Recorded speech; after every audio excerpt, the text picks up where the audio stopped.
The movie opens in the North Pacific, near a gigantic garbage patch. A team of researchers led by Sophia and her husband Mr. Recap.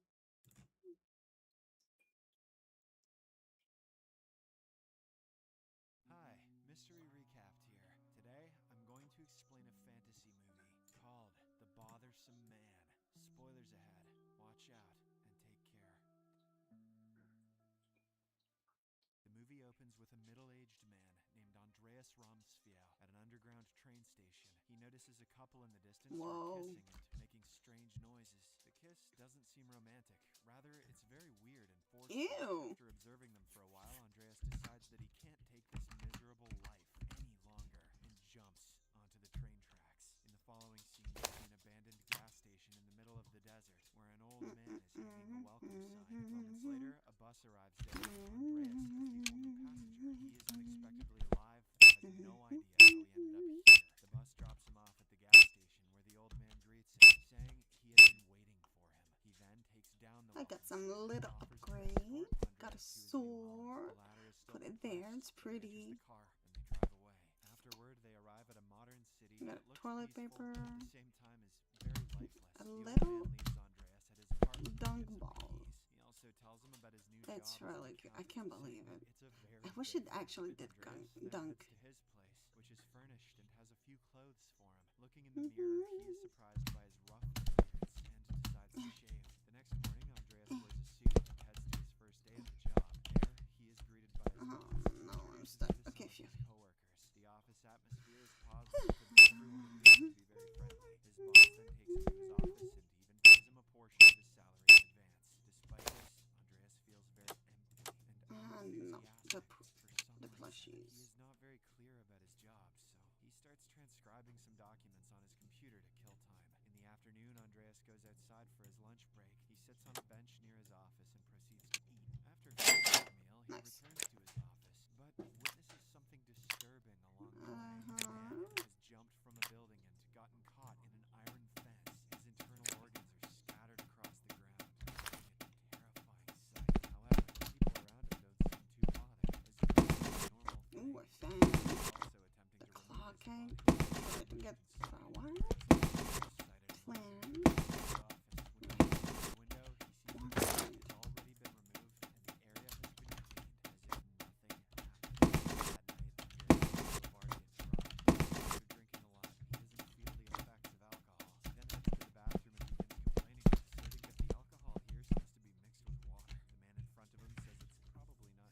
Just then, another man named Hugo speaks up from inside the bathroom stall. He agrees with Andreas and says that everything here is explained, including the food and the warmth of women. Afterward, Andreas follows Hugo to the bar and ends up in front of a basement. He hears beautiful music coming from inside, but doesn't dare to approach the source and leaves. The next day, Andreas is cutting paper at his office when he suddenly becomes curious and deliberately chops off his finger. He begins to scream in pain, which attracts the attention of his colleagues, but surprisingly, they don't appear concerned and simply They don't laugh. care. He's sitting on the floor. Andreas asks them not to touch him, but he soon loses consciousness due to blood loss. When he awakens, he finds himself in the back of a car with his hand bandaged, accompanied by city cleaners. They proceed to drive him home, and during the journey, they don't utter a single word. When they finally arrive at his place, Andreas thanks them, but the cleaners don't respond and drive away.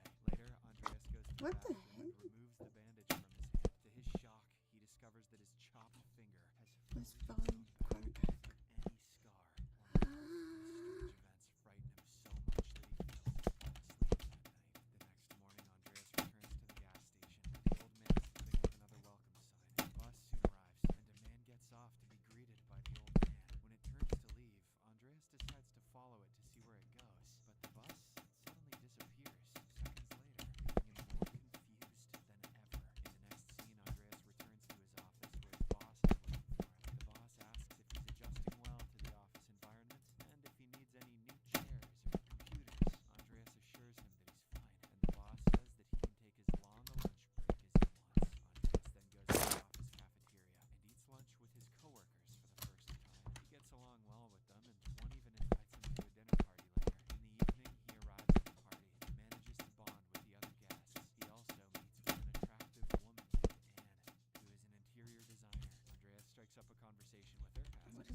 for.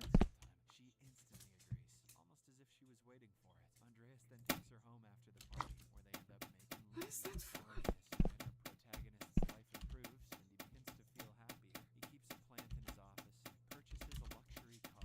His relationship with Anne also grows closer day by day, and he helps her renovate her new home. Once the renovations are complete, the two make the big decision to move in together. However, after some time passes, Andreas begins to grow bored What's the of point of this this shit? Problems start to arise in his relationship with Anne. He realizes that he doesn't feel anything for her. Even when they make love, it lacks passion. One night, when he's unable to sleep, he gets out of bed and decides to drink coffee, but it has no taste, as usual. Moments later, Anne finds him and asks what he's doing in the middle of the night. He starts to tell her about a nightmare he had, but she abruptly cuts him off, saying she's not interested in the story. Days later, Andreas starts to feel interested in one of his coworkers named Ingeborg. She is warm and has a cheerful personality, unlike his cold girlfriend. One day, he takes the initiative to ask her out on a date, and surprisingly, she also agrees. This makes Andreas very happy, but he immediately calls Anne to inform her that he will be home late tonight. In the evening, the two go to see a movie, which turns out to be quite sad. Andreas begins to cry, but Ingeborg is unaffected and just rests her head on his shoulder. When he drops her off at home, he asks if she feels bad that he lives with another woman. Ingeborg responds that she doesn't mind, and the two begin making out at her doorstep. In the following days, the two begin dating secretly. He seems to be head over heels for her.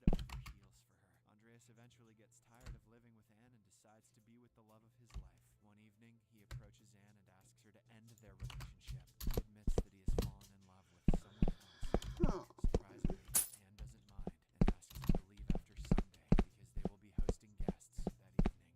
Following this, Andreas hurries to Ingeborg's home in the middle of the night with flowers. He then takes her out and Hello, surprises her you. with dinner at a fancy restaurant. Mr. While eating, he announces that he has You look broken like up with Anne Freddy. and suggests that they can now live together. However, Ingeborg doesn't From seem Queen. too thrilled and says he shouldn't have done that. She didn't think their relationship was serious, and also reveals that she has been seeing multiple men at the same time. Upon hearing this, Andreas is clearly devastated, but he pretends to be fine. He says he doesn't mind because he was also cheating on his girlfriend. He then asks Ingeborg to stop cheating on him from now on.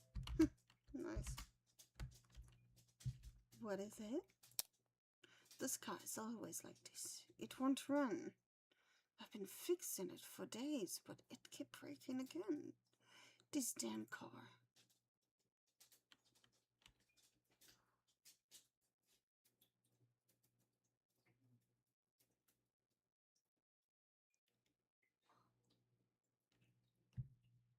Beep, beep, beep. Wait till next day. Okay. He's a bit hesitant at first, but eventually agrees. Not because she loves him, though, but because her apartment's too small and she needs larger space. This disappoints him so much that he leaves the restaurant without finishing his meal. Following this, Andreas heads to the train I'm poor. station, where he notices Nah. two couples kissing strangely. This is the same scene and location that we saw at the beginning of the movie. Exhausted with his life, he jumps onto the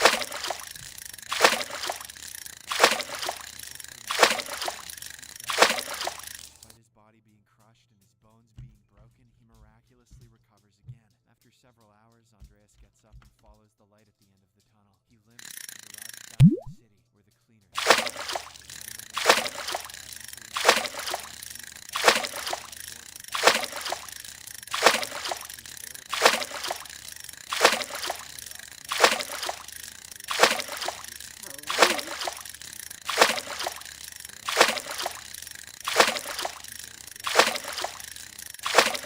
Go for it. Ah, no. to have a conversation. Hugo is initially scared to let him in, but after some convincing, he eventually does. Andreas notices that the basement is filled with lights and a painting covering a small hole from which the music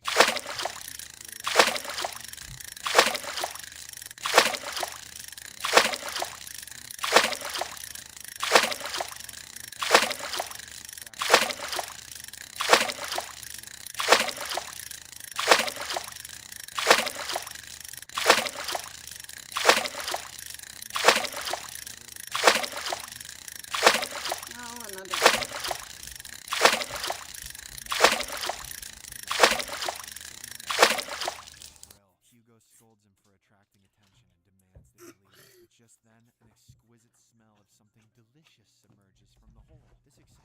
as well, and he begins to help Andreas dig the tunnel. The next day, Andreas returns to his workplace and discovers that he has been replaced by someone who looks like him. He questions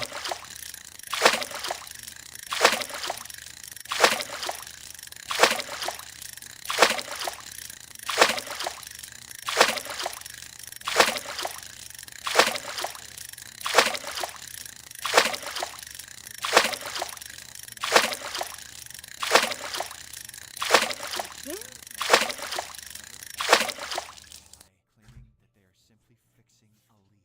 Shortly after, Andreas begins to crawl through the tunnel and almost reaches the opposite end. There, he sees a real world.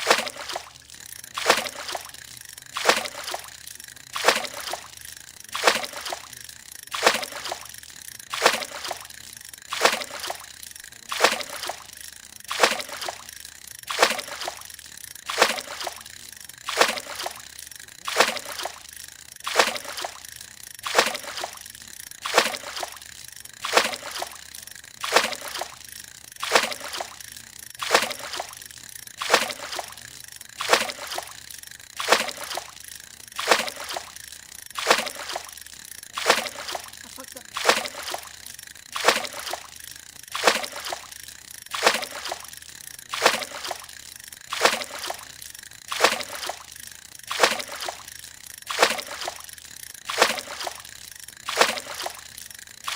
You fucking-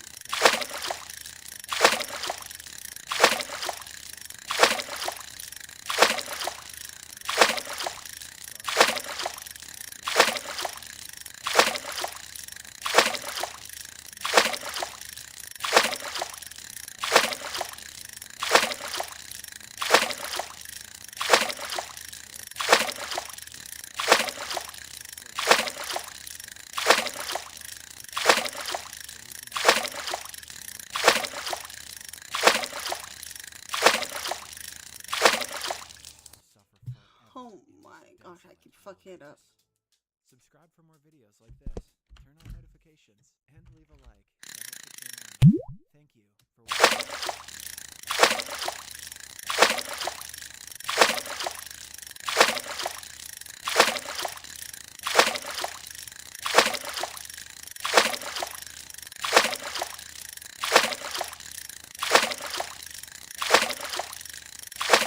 What is weird? Say what?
Not a bit of fucking.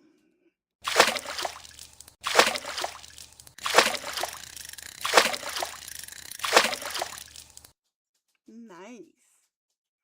Barracuda.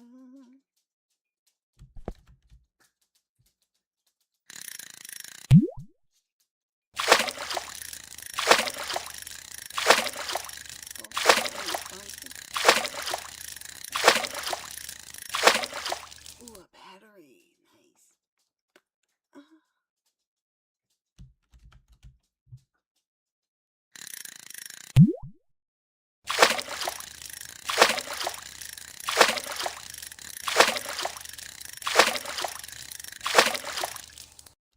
I got a giant poop.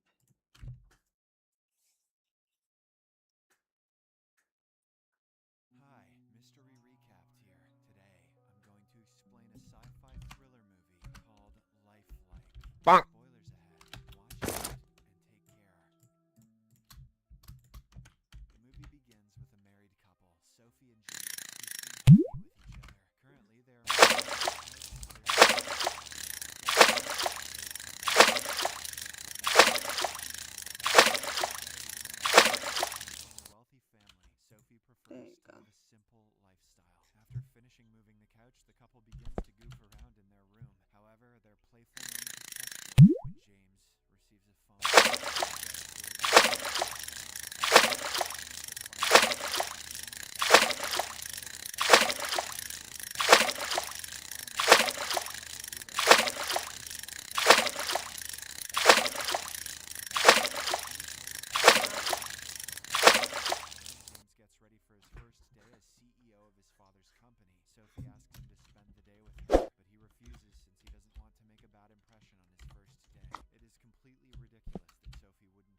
frustrated that he noticed to pick up the slack after his wife fired the housekeepers.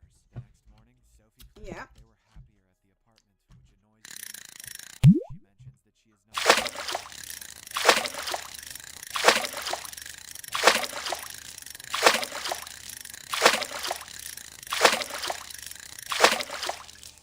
by claiming that money can solve all problems. He then informs James about a company that sells robot housekeepers. In the next scene, the couple arrives at a tech company and meets the CEO. Not again.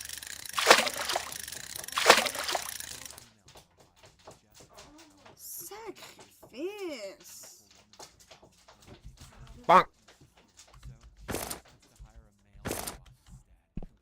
Tried helping him all night.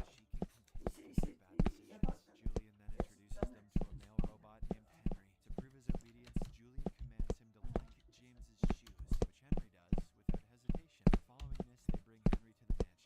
Julian sets up a docking station where he can be charged. The robot then starts working around the house and proves to be very efficient, but Sophie still perceives him as a human and feels uncomfortable giving him orders.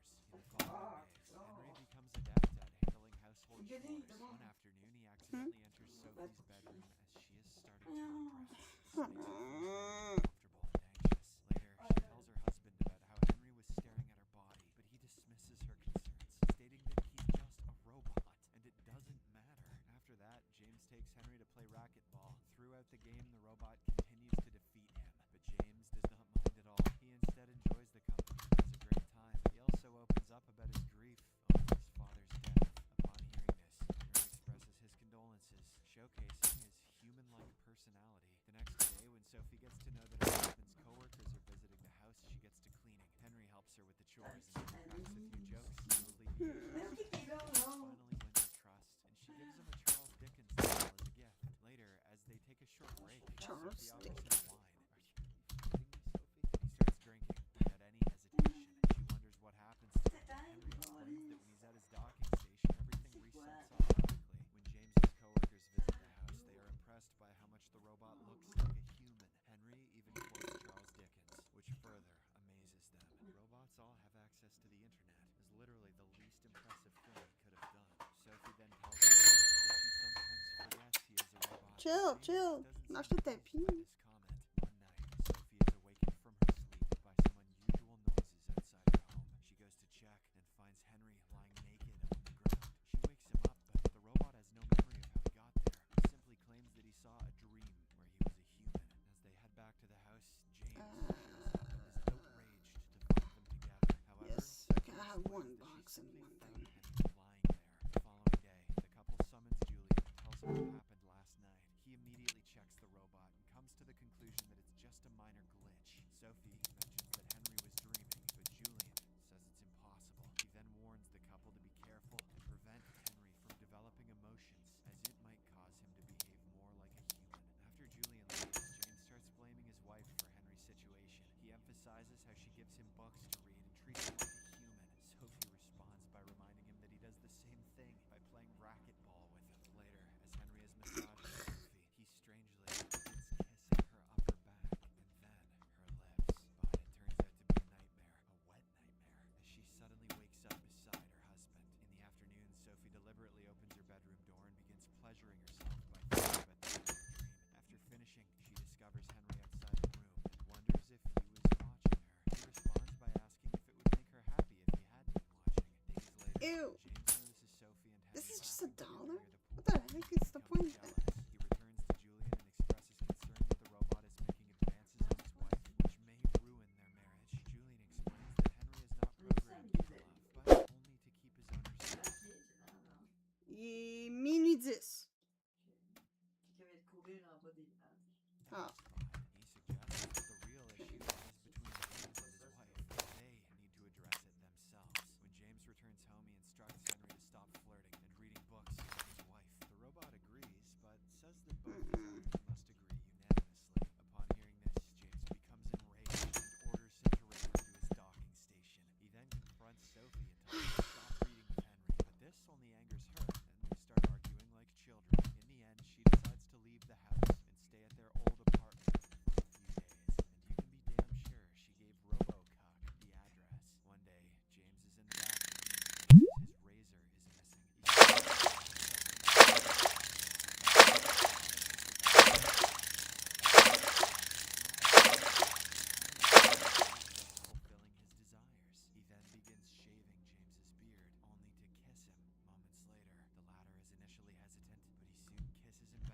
Dang hot. end up getting intimate. The next morning, Ew. James is alone in his bed.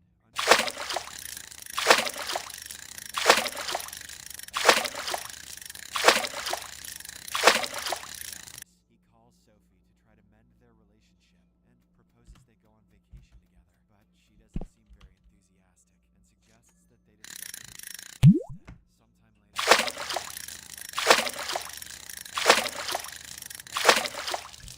suddenly kisses her. Shocked, she asks why he did this, to which Henry responds that he wants to please her. This freaks her out, so he immediately orders him to go to his doctor.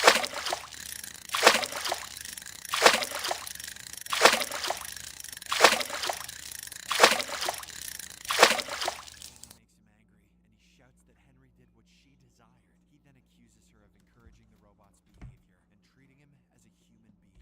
After their argument, he What? confronts Henry and demands to know why he killed Sophie. The robot claims that she begged hard in the face and tells him to return to his docking station. Henry complies and lies down, but James angrily disconnects the charger. The next morning, the couple calls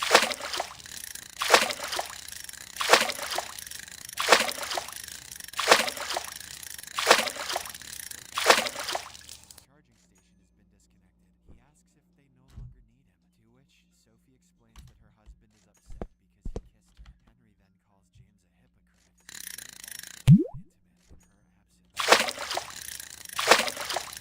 She did not expect her husband to stoop this low. Julian arrives at the same time to see what the problem is, but Sophie asks him to handle the robot. He leaves. Inside the house, Henry approaches him and orders him to return to the docking station. However, Henry refuses to follow his commands and accuses him of being a liar. Elsewhere,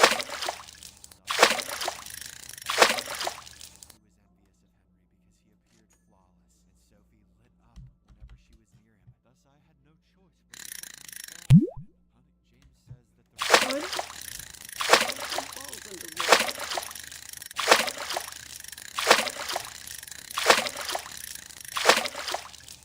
Oh my gosh, can you guys stop giving me old wheels? Their romantic moment is cut short when James notices multiple missed calls from Henry. Upon arriving home, the couple finds Henry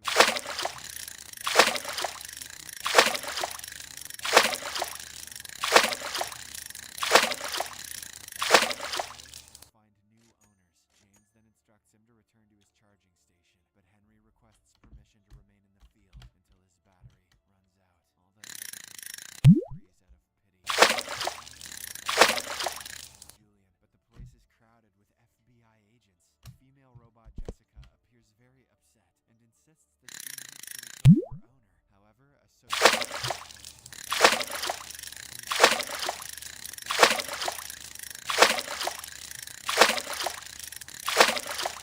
Henry is also a human. They then return home with the two FBI agents to find him and Julian. While they are searching for him, Julian appears out of nowhere and shoots the FBI agents. He then reveals that he took Henry when he was 3 years old after his mother abused and abandoned him. Julian loved him like his own child and made him a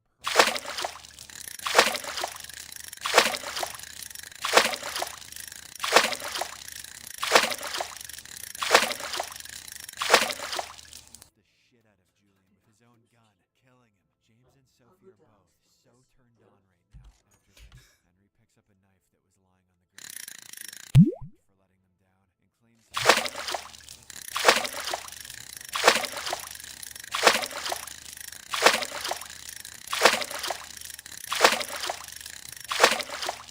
says that he knew from the start that his feelings were real. He then apologizes for causing all this trouble and passes away. Sophie and James are devastated by his death and cry while holding each other. In the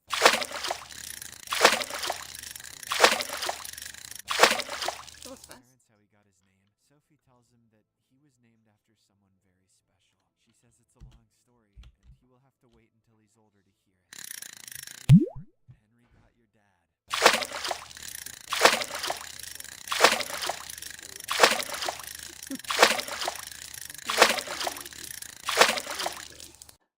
That's a rare type of movie, to be fair. They both fell in love with the robot male. was never a robot.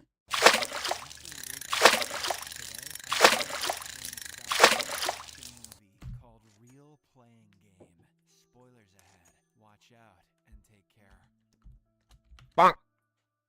The movie opens as billionaire Steve Battier arrives at a private airport in an undisclosed location. He is then received by a female chauffeur in a futuristic-looking car. They soon reach the head office of Real Playing Game, RPG, an organization that specializes in geriatric neurology. There, Battier meets Mr. Chan, the head of operations, and the two have a conversation. It is revealed that the organization has invented a program that can transfer all the memories from one brain to another. This has allowed them to temporarily transfer the mind of an old person into a young body, essentially beating old age for a few hours. In this process, old men and women are put in a medically induced sleep, while all the information from their brains are transferred to younger bodies. They are then put in an artificially simulated environment where they can experience the with an exciting twist to this process. The organization currently has That was scary. in the program. These participants will take part in a game. Stop lagging. Their younger bodies will make it to the finish line. They will experience pain through their young bodies when getting killed off from the game, but their actual bodies will be on Dang it. alive. Only the winner will get to experience the full 10 hours of youth inside the game. That was freaky. His concern over this, but Mr. Chang points out that the other 9 participants have already agreed to it. The old billionaire is then given the chance to agree to the terms or quit and go back. That thinks for a while and eventually agrees to enter the game, as his life is too boring anyway. But chroming has really lost its touch. After depositing the fee, he is taken over several young bodies. Battier chooses a handsome, tall man, after which he goes inside a machine. His old body is then put to sleep, while his mind is transferred to the young body inside the game. In the next scene, Battier wakes up in what appears to be an abandoned colony of residential homes. He remembers who he is, but has no idea how or why he came to this strange place. Other participants also begin to wake up in different parts of the colony in their young bodies. Just like Battier, none of them have any idea how they ended up, and they didn't even get to choose where they were dropping. As Battier inspects the area, he hears someone approaching and quickly picks up a stone for self-protection. But it turns out to be contestant number 2, a beautiful young woman. She asks if he knows what this place is, to which he responds that he has no idea. Just then, the young girl notices that he has a stone in his hand and gets a little scared.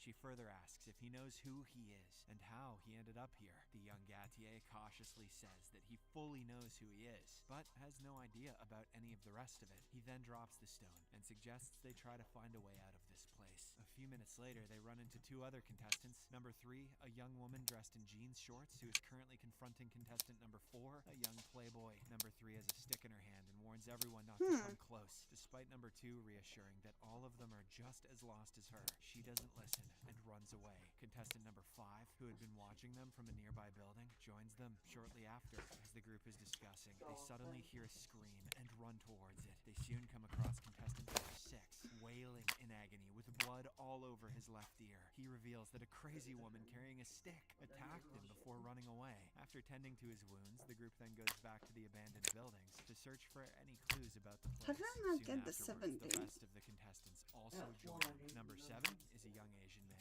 Number 8, a blonde with blue eyes. Number 9, a white woman with straight hair. Number 10, a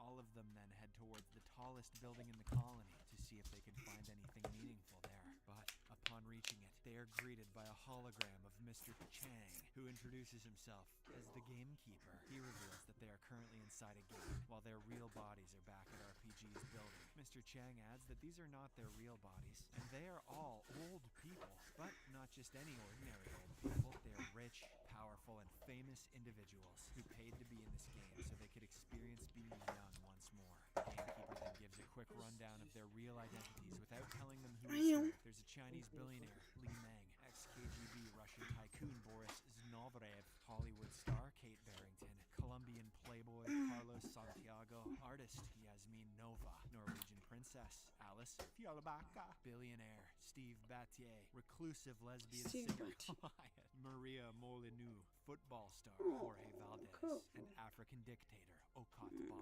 The holograms of these people appear in the room, and on their chests are badges with all the information about them. But the mood of the group darkens when Mr. Chang announces the rules of this game. Only one of them will be alive at the end, and one of them must die each hour, or the game will randomly eliminate a participant. What They the can fuck only is the kill point when of they know this who the real game? person behind the body is. Assumptions based on gender and race can be misleading, as there are only 4 females in reality, but 5 women in the game. Someone wanted to touch Precious boobies. boy. Moreover, the act of wrongfully identifying the hologram of the killed participants will be punished by death.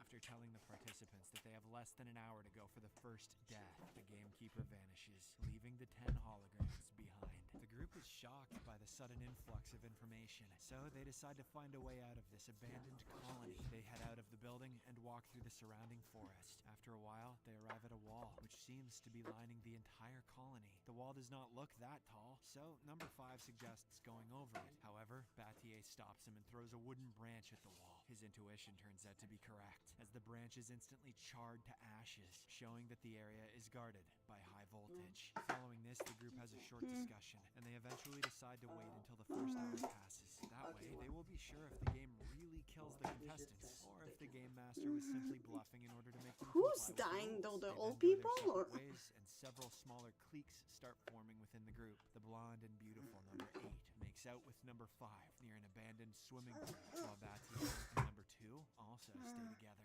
Elsewhere, the 2 women, number 9 and number 10, stroll by the wall and start flirting with each other. But when they begin to kiss, number 10 notices that something is off. She begins to question smells whether so the person good. she's making out with is actually a woman in real life. You're using way too much tongue. No, you're not using enough. She then corners number 9 and asks her the meaning of a slang that only a lesbian would know. When the latter has no answer, number 10 pushes her against the electric wall. The high voltage running through it ends up killing her instantly, and her body is reduced to a black, charred mess. Meanwhile, Battier and number 2 have been She watching killed her all 'cause of she's this a fake unfold from a lesbian. distance. They now know that the first kill of the game has been made. Number 10, on the other hand, rushes back to the tall building where the holograms are Oh, kept. She God, correctly you're guesses so the real cuddly. identity of the contestant she just killed. Turns out it was Jorge Valdez, the football star who was posing as a woman. He must have been tired of playing with balls. Soon afterward, everyone gathers back at the hologram room. Number 10 lies, pretending as if she had no idea who killed Valdez. Battier and his friend also play along and do not reveal her deed. Thus, the matter fizzes out for the time being, and everyone goes their own ways. The psychopath, number 10, now sets her eyes on number 3, the young woman in jeans shorts. She engages her in conversation, saying she can be trusted. On the other hand, number 6 sees the charred dead body by the wall. Frightened by the sight of such a horrific death, he decides to take matters into his own hands. He grabs a sharp stone from the ground and goes towards the hologram building, where number 4, 5, and 8 are talking to each other. He then sneaks up behind them, grabs number 8 by the throat, and holds her hostage using the sharp stone. As he had seen her making out with number 5 earlier, he guesses that they may have exchanged their true identity. He then asks number 5 to reveal who they really are, but to his surprise, number 5 seems uncharacteristically calm and refuses to say anything. This enrages number 6, so he drags the blonde woman in front of the holograms and begins guessing who she might be. He says that since number 8 immediately went for the strongest man in their group, she must have been a female actress who is lonely in her real life. He then brutally finishes her off, believing that her real name is Kate Barrington. But his prediction turns out to be incorrect, and as soon as he touches Barrington's hologram, he too dies immediately. It turns out that number 8 was actually the artist Yasmin Nova. The hologram of Okat Ba then vanishes, confirming that number 6 was the African warlord. In the meantime, Battier and number 2 make out in an abandoned building. He gets so tired from the ordeal that he ends up falling asleep soon after. Using this opportunity, number 2 grabs a tree branch and goes to bash his head. But Battier wakes up in the nick of time and engages in a scuffle with her. He soon gains the upper hand and What the inadvertently fuck is pushes this her into a movie nearby for? well. This results in number 2's immediate and tragic death. Although shocked, Battier realizes that he now must guess her identity, so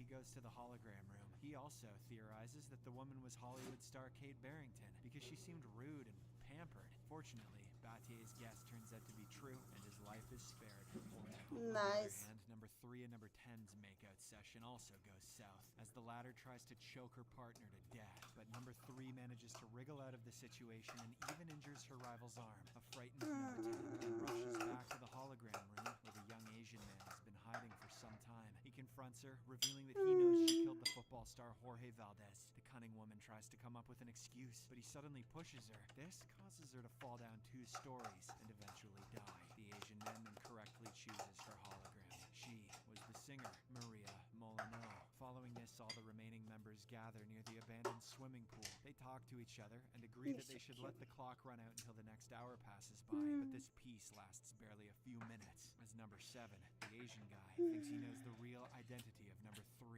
He doesn't reveal how he came to know this information, but he immediately goes after her. While the others simply watch, number 3 runs into the hologram building, desperately searching for a place to hide. She soon comes across a small nook, where she finds a box labeled as bonus. Inside it is a pistol and 9 bullets, and some Viagra. She then loads 1 bullet in the chamber and comes out to face number 7. The scene abruptly shifts to the swimming pool where the 3 men, Battier, number 4, and number 5, are talking to each other. Suddenly, they hear a gunshot coming from the hologram building. Impatient to know what happened, number 4 rushes forward while Battier and number 5 cautiously follow. Back in the building, number 3 is shot down the stomach, but since she is not sure of his identity, she leaves him alive for the time being. She then rushes out of the building with an intention to kill everyone. Gosh, you're using a gun. drooling Number 4, who everywhere. rushed ahead of the others, manages to hide near a Yes. staircase before she can find him. Just as number 3 reaches outside, an injured number 7 shouts at her. He is standing on his feet despite bleeding profusely. Ooh, hello. Twist, Showed the you young Asian man what jumps was from it? the building and crashes Chiro? to the floor Chiro? below, ending his own life.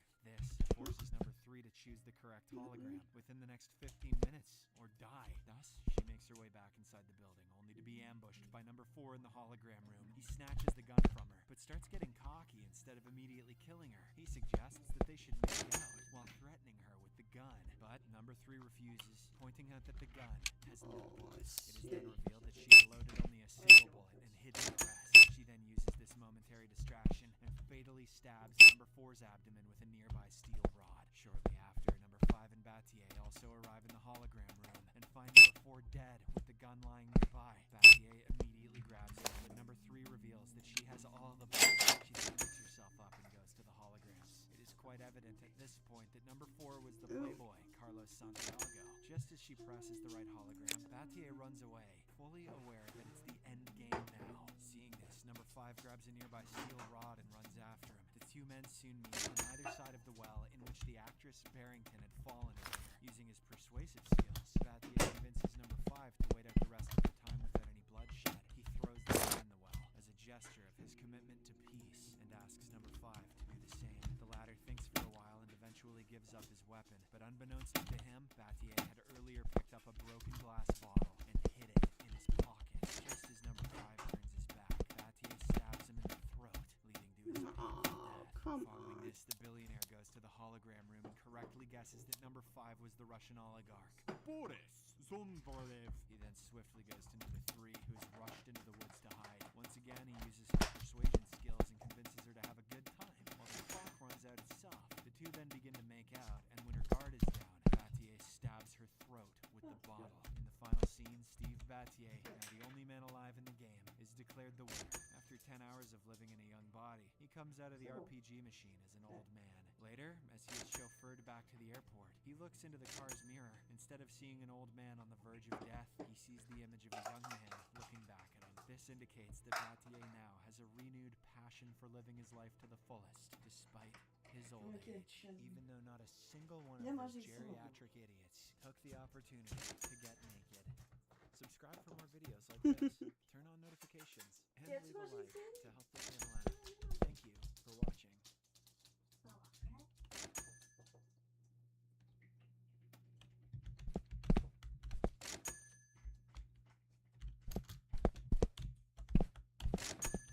Hi, Mystery Recapped here. Today I'm going to explain a fantasy drama show called Lock and Key. Spoilers ahead. Watch out and take care. The story opens as an unnamed man receives a phone call just as he's entering his home. He is informed that someone named Wendell Locke is dead. This prompts the man to immediately get inside his home and gather together maps, photographs, and documents. One of photographs is of a group of 6 young people, taken a few decades ago, and features a young Rendell Locke. Once his documents are gathered, the man opens a hidden safe and retrieves a key. He then takes off his helmet and places the key near his heart. Seconds later, a keyhole appears right in the middle of his chest. In a strange turn of events, the man stabs the key into his chest, immolating himself and burning his house to the ground.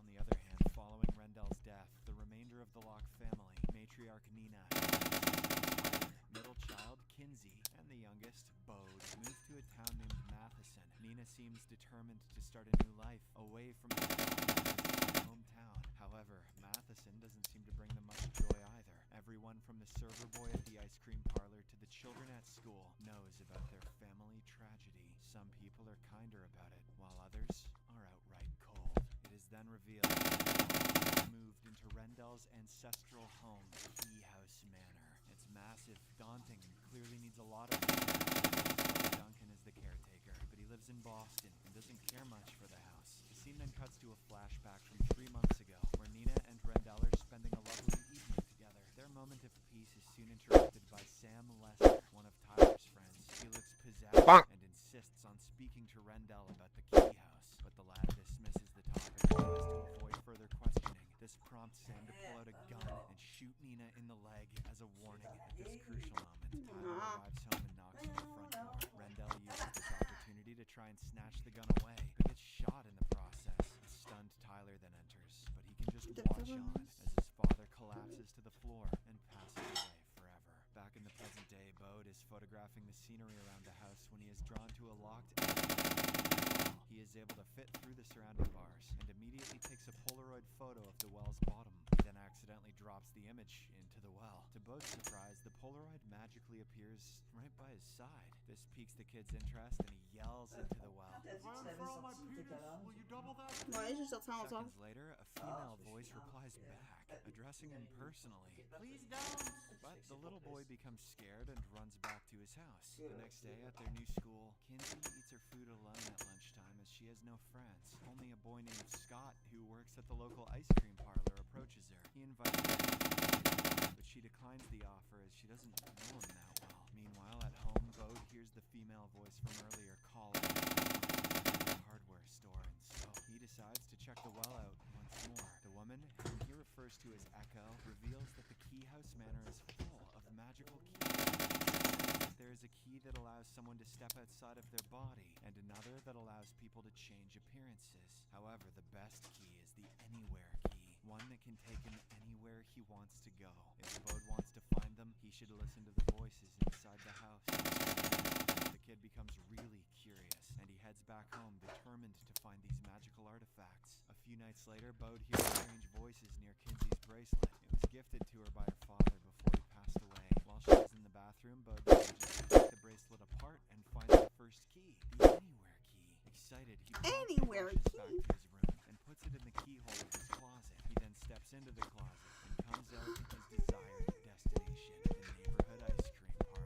The next day, Bode tells Kinsey about his adventure, but the latter yells at him for destroying her beloved bracelet. This upsets the kid, but he searches every nook and cranny of his home. He eventually manages to find the second key, the mirror key, which is hidden in the sink drain. Later, he asks the voice in the well about his latest find. It means that the key can show him a person he loved, even if they're dead. Upon hearing this, a stunned Bode decides to use the key to see his late father. He also wants his family with him for the joyous moments. In the next scene, Bode uses the second key on the mirror of his room, which prompts him to see another version of himself. He then runs to his mother and drags her to his room. To Bode's Nina also sees her other version, but gets mesmerized and quickly steps into the mirror. Once inside, she reaches out to touch her other self, but the mirrors around her suddenly start cracking. It is obvious that Nina is now trapped in the mirror realm. Following this, Bode runs to the house and asks Echo for help. The voice reveals herself in human form and finally comes out of the well. She then promises to save Nina in exchange for the Anywhere key, but the moment Bode hands it to her, Echo reveals her true intentions. She uses the key in a storage closet in the outhouse and vanishes into the outer world. Next, the distraught young boy races back home with a rope. He explains everything to his siblings and pleads with them for help. Kinsey and Tyler initially think that he's joking, but when Bode starts crying, they realize he's serious. Following this, the trio rushes to the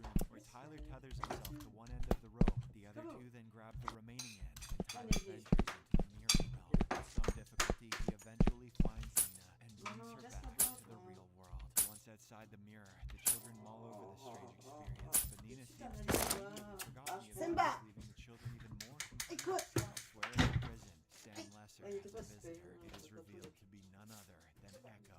A few days pass by, and while his brother and sister have already started school, Bode has a week till his term starts. He stays at home attempting to decode the situation surrounding the keys. He also wants to take revenge from the woman from the well house, whom he refers to as Echo. One afternoon while playing around, Bode finds the third key in an old vacuum cleaner. He tries it on all the doors around the house, but is Simba. unable to activate it. Later, he bumps into Rufus, the gardener, and the two quickly bond over their shared affinity for action figures. Bode because he's a child, and Rufus because I don't know what's wrong with Rufus. Bode then asks Hey, what weapon he should use against the lay enemy down he and doesn't know dance. anything about. Twin. Rufus suggests a bear trap, but warns his new friend to be Twin careful. brothers. Later, Yeah, Bode when takes his this latest happens. key and goes to a local pawn shop that sells antique items. The shopkeeper explains That's that the it. artifact is probably from the Sois 17th patient, century. Alexis, However, sinon- as the shopkeeper turns around, Bode notices a keyhole in the back of his neck. The little boy finally theorizes that the new key works on people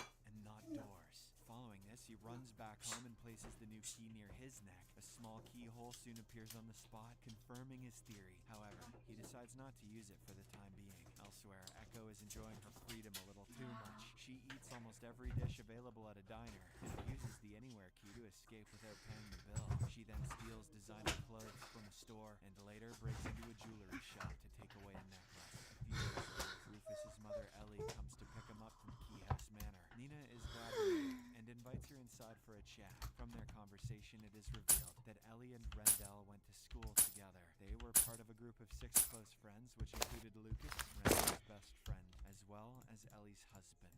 However, one day a tragedy befell the group. They had gone for a swim barely half a mile away from the Key House Manor. Unfortunately, the weather took a turn for the worse, and 3 of them, including Lucas, drowned to their deaths. Nina is surprised to learn this because her husband never told her about his friends, let alone the drowning incident. Meanwhile, at school, Scott invites Kinsey for the leading role in the school play. The latter is tired of not having any friends and decides to accept the offer. However, things once again take a turn for the worse, as during shooting, don't a have violent scene friends. triggers her past trauma. It reminds her of the day her father died, and she is forced. That's alright, Scott was likely making all that shit up to get in her pants anyway. Similarly, Tyler is struggling with his past as well. He goes on a date with a girl and they later start making out. Tyler's really struggling here. However, while kissing her, he gets flashes of Sam Lesser's face, which makes him agitated. Tyler then abruptly ends their date and heads home without any explanation. Poor guy. Just like her kids, Nina isn't free from trauma either. While buying hardware for the house, she comes Okay. across a hammer, which Bonk. Bonk. That was lucky. So because the front door was locked from the inside. In that precarious moment, a wounded Nina found the strength to drag herself up. She then grabbed a hammer from nearby and knocked Lesser out for the moment. Back in the present day, Nina still hallucinates about seeing blood when she holds the Bonk. keyboard. Bonk. Allows users an out-of-body experience. He sees himself frozen in time with the key still inserted in the back of his neck. Alongside his frozen self is a giant chest that wasn't there before. Bode sees his name written on the chest. He opens it. Turns out Wow, it is that a a gift for gateway into his me? mind, which is full of memories and thoughts. These are set up like an arcade with bright lights and loud sounds. Plenty of children's toys are scattered around, and the main emotion Bonk. is Four, chest. six, Bonk. five. Later, Bonk. siblings. Bonk.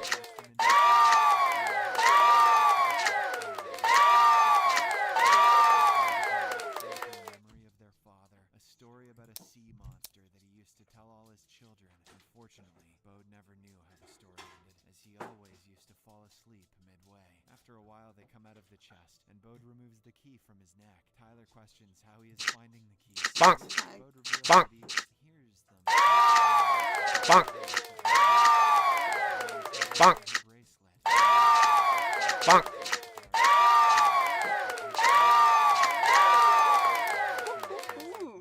Keeping the mirror key for himself. A few days later, Kingsy's Head, which is beautifully organized as a multi-level shopping mall. It is here that the end of the sea monster story is revealed. It is indeed a happy ending, but that's Nice. not the version Tyler was told. However, he remains silent, and the siblings come back to the real world shortly afterwards. Later that night, Tyler thinks about the story his father had told him. It was a much darker version, which revolved around a person making terrible choices. In the end, the person was left to ponder his mistakes for the rest of eternity. It is then revealed that Tyler had been tasked by Rendell to help Sam Winter in school. Oop, The two not what I boys wanted got at close, all. and one day, Tyler casually mentioned that Kinsey was the family's perfect child.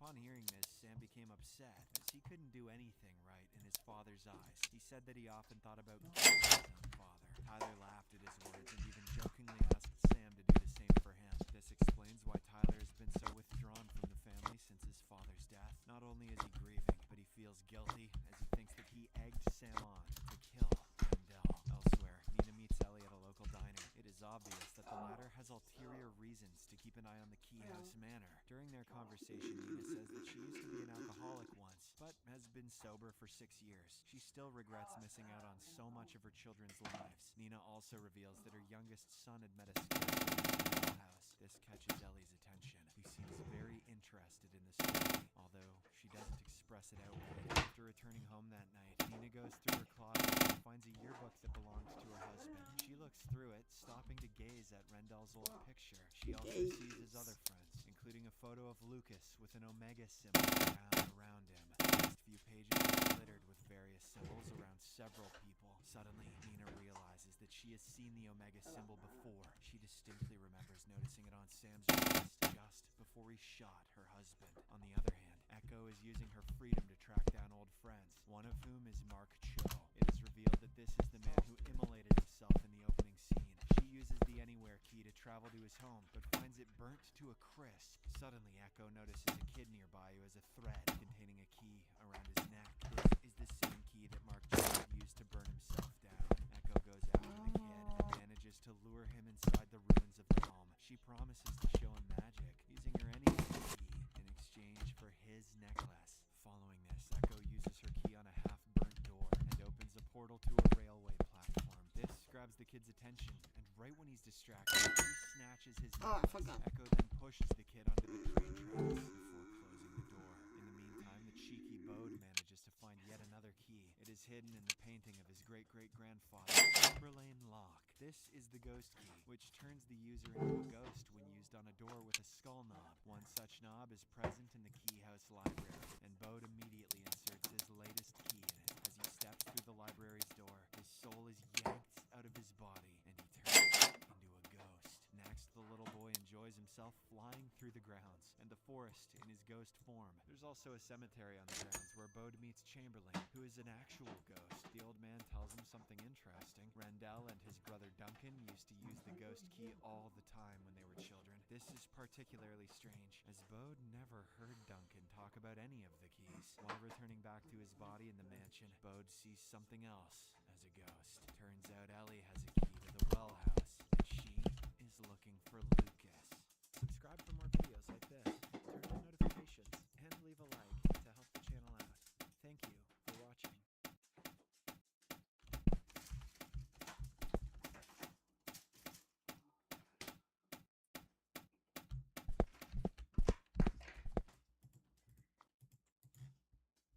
Hi, Mystery Recap here. Today, I'm going to explain a Scottish mystery thriller film called L'access, Marionette. lâche mon code. Spoilers ahead. Watch out. Access. Take care. And wait for the Lâche music mon to code. Les poignets. Viens, lâchez-les, mon Beginning of the Christy film, code. we are introduced to 10-year-old Manny. Tanné, He là. doesn't like to talk Faut to que je le people and serre à often chaque keeps to fois. himself. Tente pas de The only serrer ça à thing chaque Manny fois. is interested in is drawing. He likes to draw dark, obscure pictures of accidents and events. His personality, added with his hobby, makes people think he is a freak. His mother often brings him to You're a therapy freak. to help him overcome an unsaid past trauma. Most therapists think the drawings are just a way for Manny to Where am I relieve supposed to put stress, this but one? it couldn't be What the further heck? from the truth. The scene cuts to an American woman named Marianne Winter arriving in Scotland. She is an experienced psychiatrist who has come here to start a new life because of an undisclosed tragedy that happened back home. What? Although in a new place and around new people, Marianne doesn't seem to be hopeful. What the happy. heck? The first visit she makes is to her workplace, where she is welcomed by a coworker named Moore. The kind lady shows her the counseling room she will be working in.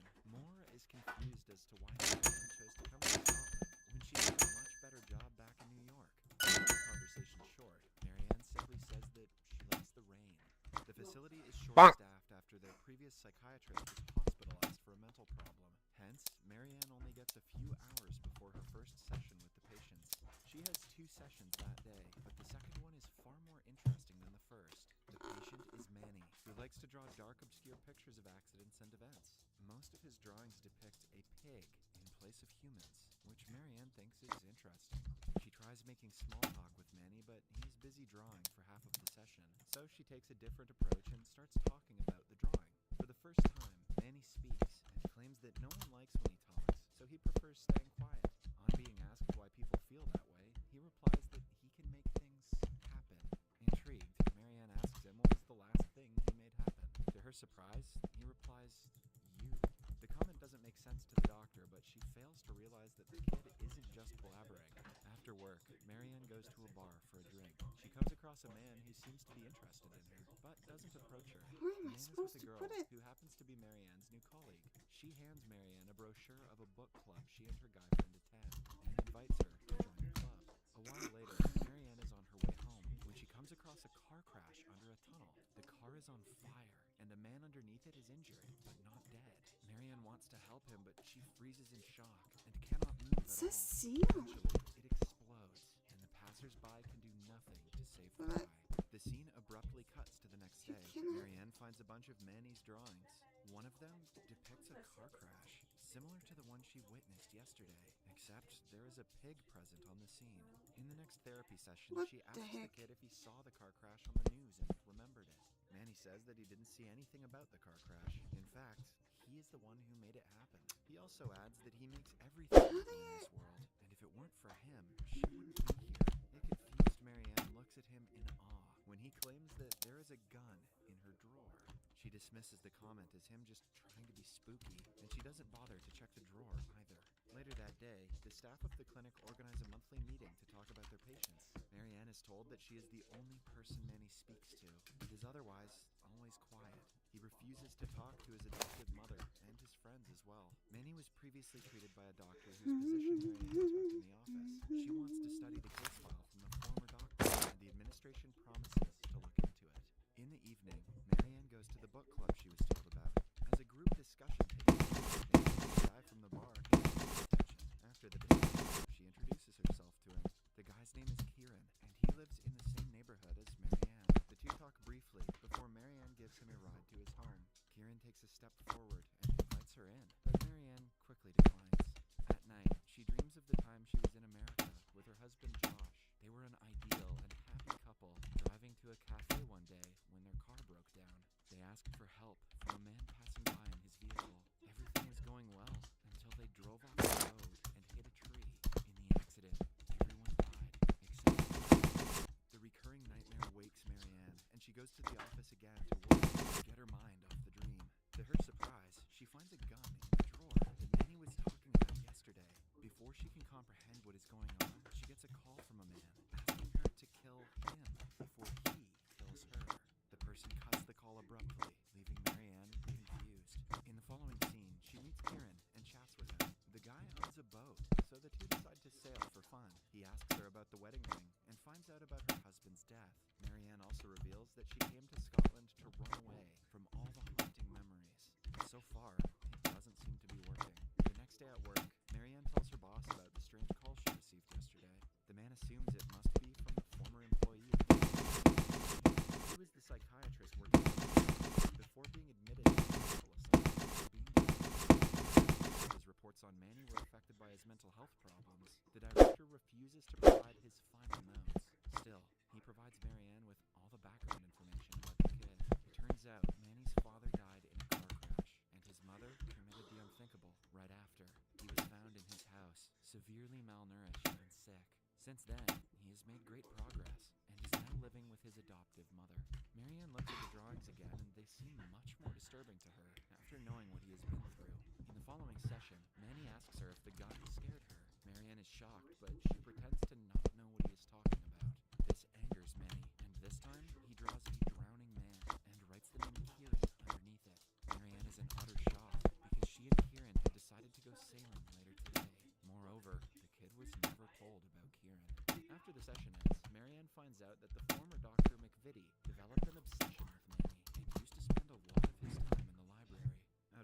curiosity, she looks at the book he read and finds a note inside it.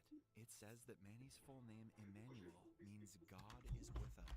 Later, she visits him in his home and asks him what he knew about Kieran. He refuses to reply. She loses her temper, which gives the kid a panic attack. Marianne notices a disturbing drawing he has made and runs away quickly. Then, she goes to meet Kieran for their trip. He is nowhere to be found. Marianne is already scared about his safety after the drawing of the drowning man Manny showed her. She waits for him in her car for an hour, but he never shows up. After that, she goes to the book club and then to his apartment, both with no results. Upon returning home, she watches the news that says that more than 2,500 people have died in the flood that occurred a few hours ago. She freaks out and goes through Manny's drawings to find a picture of a flood with the number 25 written on top. Manny left out a couple zeros. He's a phony, confirmed. The next day in the office, Marianne is determined to find out more about Manny. She breaks into her boss's office and is seconds away from finding the notes before her boss catches her red-handed. He has also been informed about Marianne's trip to Manny's house. He asks her to take a rest for a few days and return to work with a fresh mind. After that, Marianne goes to the mental asylum to meet McVitie. He yet again asks her to kill Manny before he kills her. Before Marianne can question him further, he leaves. Then, she notices that he was reading a book titled Second Death. It reminds her of one of Manny's drawings where he had depicted a man falling off a building. She realizes something bad is about to happen to McVitie and runs outside. But before she can reach him, he falls off the building, exactly like Manny had predicted. This proves that Manny is not a normal boy, which means Kieran's life is also in danger. Let's be real, Kieran's already dead. Marianne panics and goes to Kieran's boat yet again. She is scared that if Kieran gets on his boat, he'll drown and die. Hence, she unmoors the boat away, hoping to keep him from boarding it and hence prevent his death. Then she goes to the study and takes all of Manny's drawings from the archive. To her surprise, everything that has happened to her in the past has been vaguely depicted in the drawings, and she is represented as the pig in all of them. One drawing in particular catches her attention, in which a man is asleep on a sinking boat. Marianne realizes that it is he who was probably asleep on the boat. She runs to the site of the boat crash and finds Kieran's dead body being brought out of the waters. She had been manipulated into making Manny's predictions come true. Marianne loses control of herself and abducts Manny after the incident. She points her gun at him, asking him to reveal his true identity. She thinks he is a messenger sent by God to punish her because she is an atheist. They stop at a construction building where Marianne points the gun at Manny and asks him if she is still being controlled by him. Manny, in turn, claims that she was the one who made everything happen. She opened the drawer, the gun appeared, and she was the one who killed Kieran. Having had enough, Marianne shoots the kid dead and commits the unthinkable right after. In the following scene, she is in the hospital after Oh, the little When robot. she wakes up, Hello. her husband Josh is by her side. It turns out that he survived the crash, and only she was hurt. They return home normally, unaware of everything that happened in Scotland.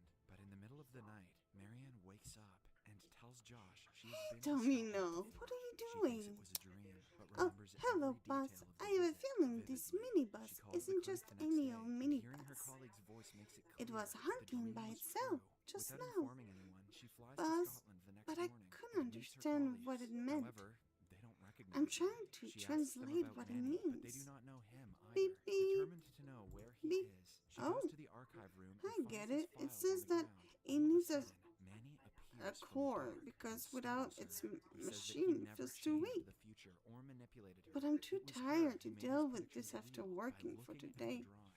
If you're Marianne takes curious, a you chance can and try looks at and the help files it. again Maybe and finds a something will gun happen. inside. She also I'm finds gonna a go single now, drawing boss. that shows Bye. her Josh's death, which means she has locked his fate. Find Looking 3 at the core picture, around she the walks map. outside and screams in frustration before the police arrive and take her to a mental asylum. In the following scene, Manny comes to visit her. Then, something clicks in Marianne's mind. She figures out that Manny needs her to fulfill his predictions. At the same time, Manny is also inside the closet of his house. He is drawing yet another picture in which he is visiting a pig in the hospital, like how he was with Marianne earlier. After that, we see Marianne in a therapy session. She has finally found out the meaning of her life and everything that has been happening to her until now.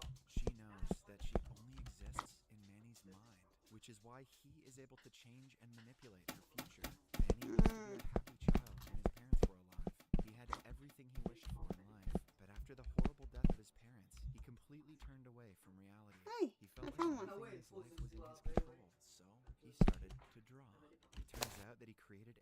reality in his art that he had complete control over. Marianne is also a part of this reality and is not a real person. This is why Manny can never do anything. Oh, loving mother. Where is my child? But now it is crystal clear. I don't She know, looks where's up your and says child, that girl? everything in the universe she is in exists in the mind of a 10-year-old boy. Back in actuality, Manny draws a final picture of a pig telling the entire truth to a therapist. He finally lets go of the false reality he created in his mind, and simultaneously, the world around Marianne Disappeared. In the end, we see Manny hug his adoptive mother, accepting the reality of his parents' death. Subscribe for more videos like this, Aw, turn on poor baby notifications, boy. and leave a like to help the channel out. Thank you for watching.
Where would it be? The last one. Oh.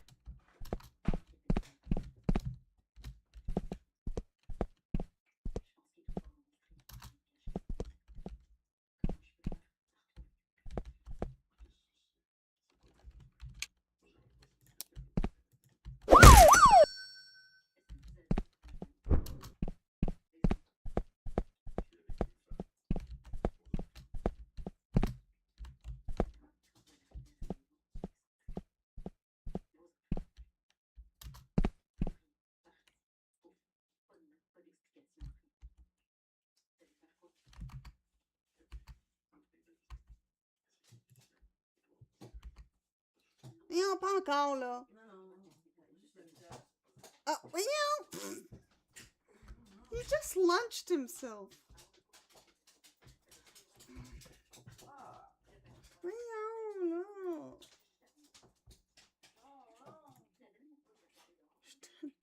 See, I just feel bad. This is an acquired digital, and it can happen on the fingers or the toes after a trauma. Although this is benign, it's really important you get any new skin lesions checked out by a doctor. What the heck is that? Hmm. Someone save her! Someone save him! What happened? Her head hurts. He can't breathe. Save her first. No, save him. When did this all start? Oh my god. I need to call Code Stroke in the ER. I have 2 patients. 1 male, 1 female. No. We're not having a stroke. No, that's like totally not necessary. See? No facial droop. We've just both began experiencing chest pain and shortness of breath. Yeah. Okay, when? Well, about that. We're having sex? Oh my god, you guys were having sex. No way! Oh my god, absolutely not! You were totally having sex. That's ridiculous! Okay, look, whatever was happening before doesn't matter, okay? Okay, wait. I have something to confess. You were having sex? We were having sex. Eve! No, Adam! What if our symptoms were caused by our sins? And maybe the path to salvation is through confession. I, Eve, was having sex with Adam, and I liked it. And I liked it with Eve. How do you feel? I feel fine. Saved. That's great, but we're still gonna get your blood work and check your labs. If it's normal, you can go home. Okay, labs are all normal. Here are your discharge papers. Everything was really normal? Yep, troponin, CBC, BNP, all clear. What do you think it was? Probably anxiety-induced panic attacks. So the cure was actually confession. Crazy, right? Oh, by the way, are you guys using protection? Protection? Like condoms. What's that?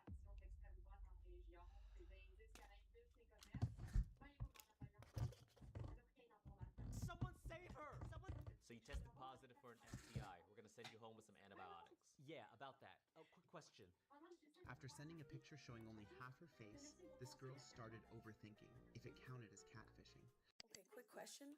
If I show half of my face to a guy, like only like this, like I send a picture like this, Yes. and I don't show my little whatever the fuck is going on there, is that considered catfishing? Yes. Excuse me, where's your restroom? Oh, You better show me now, show me now, show me now. Cause when I take it to the floor, ooh, you gotta get down. You know what to do. Hey, Mr. DJ. Play a song of this pretty little lady. Cause if she dances, but if she look right now, I just might look at my baby. I just might look at my baby. Hey, Mr. DJ. You better. Am I the asshole for interrupting a marriage proposal on Valentine's Day? Whoa. I, 32 male, Yes. went out to dinner with my girlfriend, 30 female, on Valentine's Day. We went to an upscale restaurant. Honestly, this whole thing would have been avoided if I did the proposal the way I wanted to, but I knew from talking with my girlfriend that she wanted something in public, but intimate, with champagne and good food, and a few other aspects. So, after being together for 3 years, having been living together for 1 year, and knowing she was getting a little antsy about marriage, I decided to save up, buy the ring, with the help of her best gay friend Ronnie, and we set up the proposal. I will say, it doesn't sound like you're getting married because you want to get married. Sounds like a shut up ring. Ronnie was awesome enough to get it on video for us, talked to the waitstaff as I made the reservations, and they agreed to put the ring on a red velvet cupcake that she would get for dessert. She always gets the red velvet cupcake, and I had this whole speech ready. Dinner goes great. Ronnie prepped the video from the corner. Dinner comes out, and there's no ring. I give the waitress a look, and she seems confused. And as I'm trying to figure out what's happening while trying not to tip off my girlfriend, I hear, "Oh my God, yes." Turning around, I can see a girl holding up a ring, and the guy looks both stunned and panicked. There are claps, cheering, whistles, and happy tears. She hugs the stiff, numb guy, so I get up and go over and look at the ring, which she isn't wearing because, surprise, surprise, it's not her size. So I tap the guy on the shoulder and tell him there was a mix-up in the kitchen, show them both the email with the receipt and the image of the ring, and take it back before either of them can respond. The guy looks relieved, and the woman starts yelling at me about stealing the ring. The guy then pipes up and says that he hadn't actually bought any ring and that it wasn't for her. She stares at him and looks like she wants to cry, but the guy continues, basically word vomiting, that he was actually going to wait until March to tell her he wanted to break up. He just didn't want to ruin Valentine's Day for her, but he had to be honest. I went back to the table, quietly explained the situation to my girlfriend, and she took the ring, slipped it on, and smiled. She told me we could do another proposal, but not to make a scene out of it now. I could tell she was sad for the other girl. But my face is on a bunch of videos in my area showing me taking the ring and making her cry after she said yes with no context. I have now gotten a lot of hate for it, and when told the entire thing, I get hate for not waiting for the moment to be over. Wait, I need to find that. We need to find this. There's no way that there's not.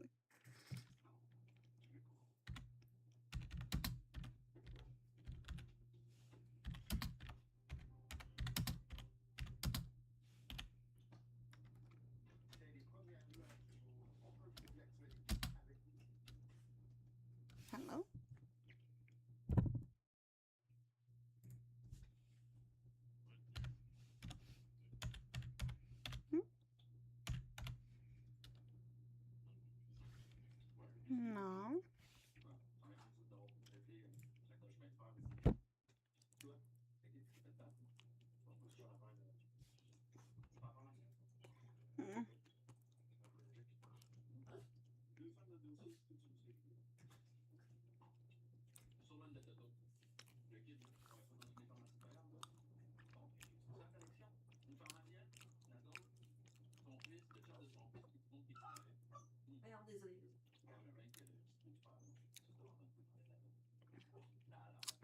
Well, I don't know if it's even possible to see.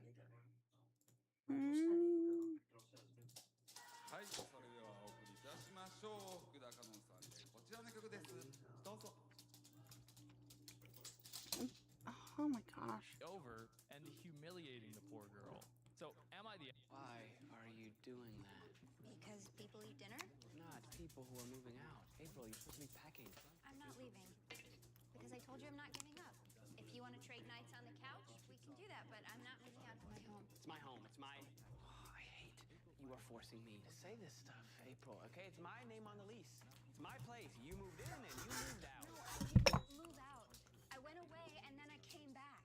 And I am sorry. I am truly sorry that I wasn't here for you. But I thought if we had some space, we could... Right now. You see?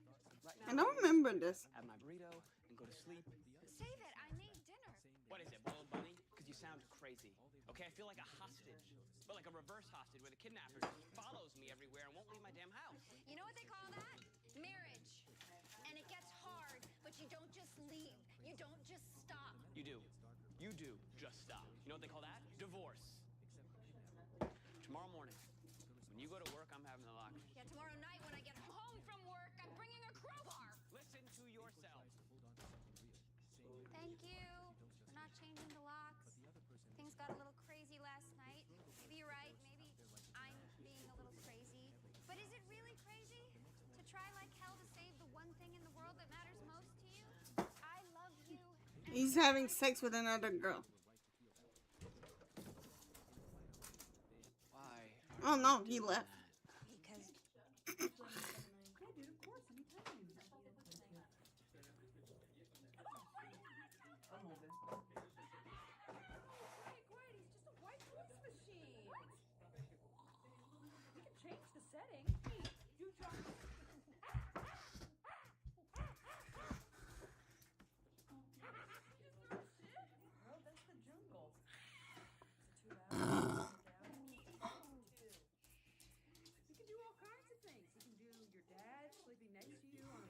Ew.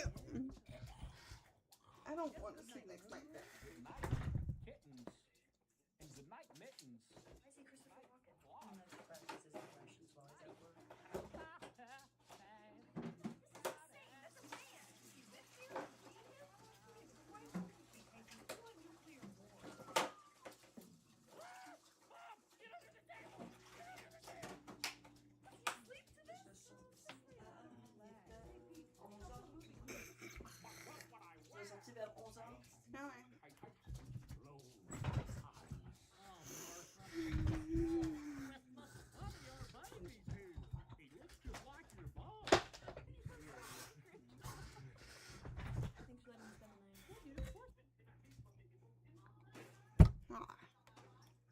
Goose, there are 4 Pokemon that have B in the name. Beedrill, Beacon? Combi? Combi, and Beatrill? Oh no. Beatrill is there. The last one is not a B. I know. Weepin, no. That's not Weepin Beetle, what am I saying? B-E-E. Beetle. Is it the little It's still a bug. Orbeetle? It's bug psychic. Oh, okay. A beetle. It can be seen in the background. It's not like Rabska or wait, what about Beetle? Yes. Goose, there are. We are cheaper than a hotel and we will provide all the services you need, including cleaning. You're going to have to leave the place spotless, take the sheets off and garbage out. Basically, you're paying to be a cleaner. And the host is going to have weird rules like not using the air conditioning and yelling at you when you leave the lights on. And if you don't leave 5 stars, they will rip you a new asshole. Okay. Why does it itch so much? Chinas of saris that are the fastest for Indian women. Why can't I just wear kurta and jeans like I normally do? At least then I don't have to get half naked every time I need to go to the bathroom, baby. Your age now, half sari is more appropriate. Are you Princess Jasmine? Thank you. She's very beautiful. My daughter, get a photo of you. You look so amazing. Let's just take the photo. Harvey! Hey, So, why are you at this lame fest? I actually really wanted to come. To Ganesh Puja? My roommate Nick is Native American. He's so into being Native. I am I gonna do this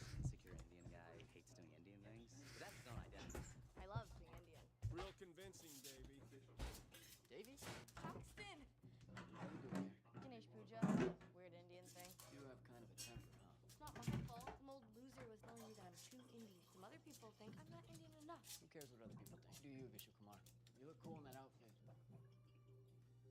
Why does it itch so much? Gina's decided that I'd have fastest Indian women. Why can't I just wear a curtain and jeans like I normally do? Or send it off get half naked every time I need to go to the bathroom. Baby, your age now. Half sari is more appropriate. Are you Princess Jasmine? Thank you. She's very beautiful. My daughter get a photo of you. You look so amazing. Push in the face. Marie! Hey! So, why are you acting like that? I actually really wanted to come. To Ganesh Puja? Roommate Nick is Native American. He's so into being Native. I just thought, am I gonna be this insecure Indian guy who hates doing Indian things? 'Cause that's his own identity. I love being Indian. Real convincing, Davey. Davey? Paxton! What are you doing here? Ganesh Puja? It's a weird Indian thing. You have some temper, huh? It's not my fault. Some old loser was telling me that I'm too Indian. Some other people think I'm not Indian enough. Who cares what other people think? Do you, Vishnu Kumar? You look cool in that outfit. Nice. Why does it itch so much? I told my friend I don't want to end up like her after she told me to lower my standards. So I've been single for like 8 months now, and honestly, I was doing pretty good. My friend Emma, though, she kept bugging me about dating. Every time we hung out, she'd be like, you need to get back out there, and you're being too picky. Last Friday, we're at this coffee shop downtown, and she's showing me guys on her dating apps. She's swiping through and going, what about him? He seems nice. I look over, and the dude's bio literally says he lives with his mom and doesn't have a car. I'm like, Emma, no thanks. Does that She rolls her work? eyes and keeps going. Shows me another guy Nah, who's shirtless and those everything's don't not fine, and work. his bio is just gym selfies. I shake my head again. Then she gets this annoyed look and puts her phone down hard on the table. You know what your problem is? She says. Your standards are way too high. You need to lower them if you actually want to find someone. I'm like, excuse me? Because this caught me completely off guard. Emma's been my friend since college, and she's always been supportive before. She leans back in her chair and crosses her arms. I'm serious. You're 26, you're not getting any younger. You can't expect me to be Prince Charming. What a bitch.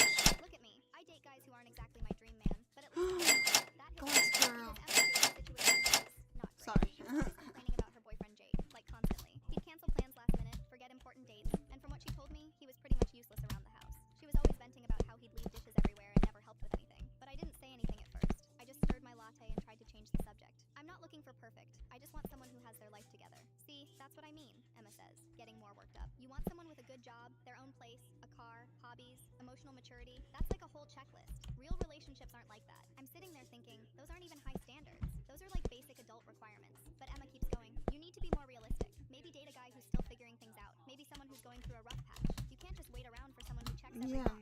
And that's when something inside me snapped. Because I looked at Emma, really looked at her, and I could see how exhausted she looked. She had bags under her eyes, her hair was kind of messy, and she just seemed stressed all the time lately. I thought about all our conversations over the past year, how Jake had borrowed money from her and never paid it back, how he'd show up drunk to her work events, how she'd been trying to fix him for 2 years, how she'd cry to me about feeling unappreciated but then make excuses for him. So I put down my coffee and looked her straight in the eye. Emma, I appreciate the advice, but honestly, I don't want to end up like you. Her face went completely pale, like all the color just drained out. What's that supposed to mean? I mean I don't want to be with someone I have to constantly make excuses for. I don't want to be exhausted from trying to change someone who doesn't want to change. I don't want to settle for less than I deserve just because I'm scared of being alone. The coffee shop got really quiet around us. Emma just stared at me for like 10 seconds without saying anything. Then she grabbed her purse and stood up so fast her chair scraped loudly against the floor. You're such a bitch, she said, loud enough that other people turned to look. I was trying to help you, and this is how you respond? Maybe there's a reason you're still Not single. really She stormed helpful. out without looking back. I told my friend I don't want to end up like her after she told me to lower my standards. So I've been single for like 8 months now, and honestly, I was doing pretty good. My friend Emma, though, she kept bugging me about Tony's face sags like a loose sack, yet he believes he is incredible. Every morning, he finds himself in the mirror, surprised by what he thinks. On the subway, when he lowers his head, his cheeks droop and sway. A child stares at him. Tony mistakes it for admiration. At work, he greets his colleagues politely, unaware he has become their joke. His loose skin forces his smile into something awkward. One night at a bar, someone bumps into him and spills a drink over his face, then laughs instead of apologizing. Humiliated, Tony locks himself in the restroom, wiping his face as his confidence collapses. Back home, he sees a tight-faced model on TV. Something snaps. He grabs a stapler, needle, and thread. Ew. In front of the mirror, he pulls his sagging skin upward, Oh, I fucked up staples there. it tight, and stitches the excess. When he finishes, he sees a new man. He goes out again. A beautiful woman glances at him, certain she is interested. He smiles and smiles. He fails in horror. The driver avoids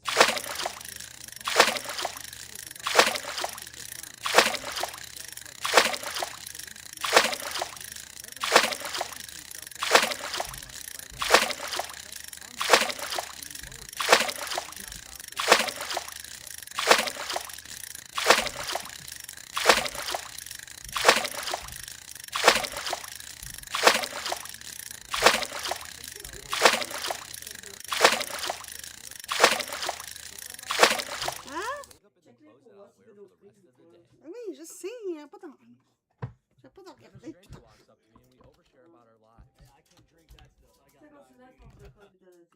Diabetes.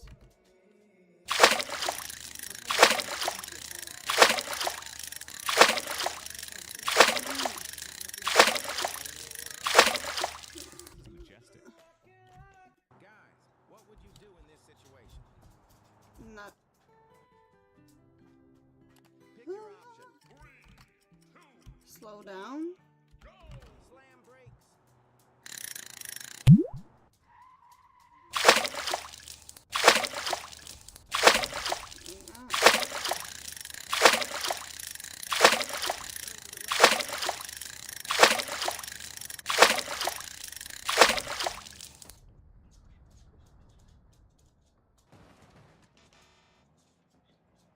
Overtake.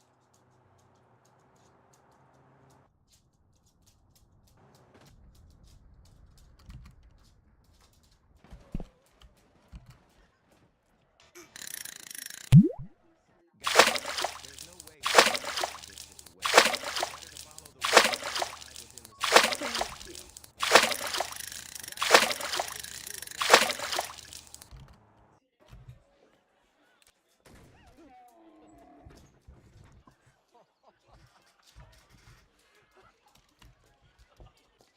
Good shot, huh?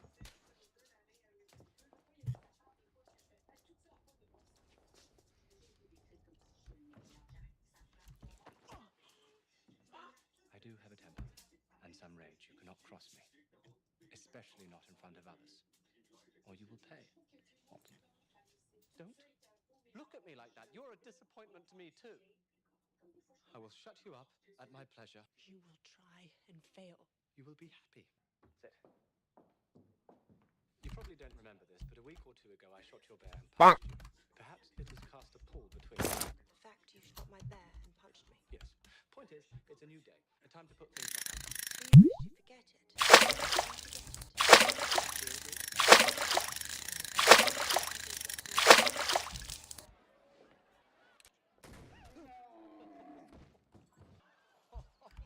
What a dick. He shot a poor innocent bear. I don't know what to do about my husband not respecting boundaries with a female. My husband works with this woman who's 26. I want her life back. Me too. I had no idea. When this woman realized she only had half the bill, Barney Plunkett, you ruined my life!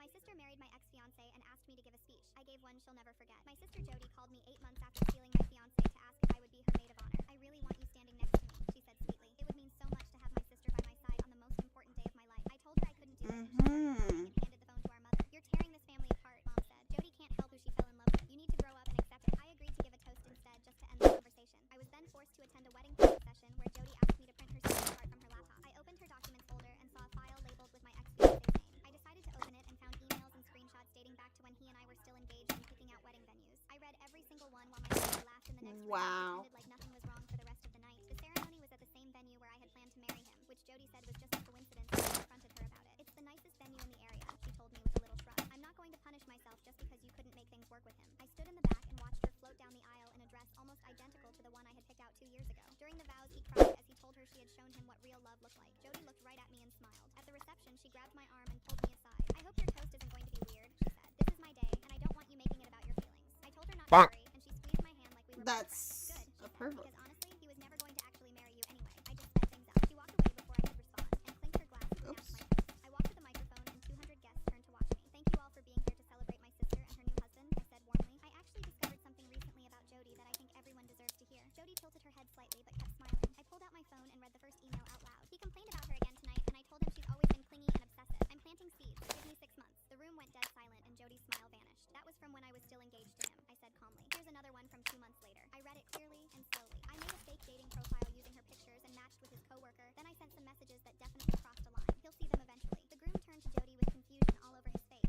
What is she talking about? He asked. Jody grabbed his sleeve and shook her head frantically. She's lying, she hissed. She does all of this because she's jealous. I held up my phone and showed the screenshots to the tables nearest me. This one's my favorite, I said. He finally told me he can't trust her anymore. He'll end it soon, then I'll wait a bit and make my move. The groom slammed his hands down on the table. Is this true? He demanded. Tell me right now if this is true. Jody started crying and reaching for him. Baby, she made this up. You know I would never do something like that. He pulled his his arm away from her. Those timestamps match exactly when I started having doubts. He said quietly, "You told me she was cheating. You showed me messages." His voice cracked. "Did you fake those too?" The groom's mother stood up from her table and pointed at Jody. "I knew something was wrong with you," she said loudly. "I told him not to trust you, and he wouldn't listen." Jody screamed that I had destroyed her life and lunged toward me. The two grooms So said, confused. "This was supposed to be my perfect day, and you ruined it," she shrieked. I handed the microphone to the DJ and looked at her calmly. "You ruined mine first," I said. "I'm just returning the favor." The groom walked out before I did and didn't look back at her once.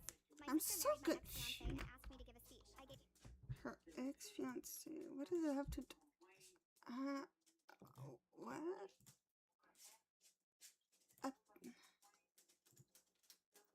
It was her ex, right?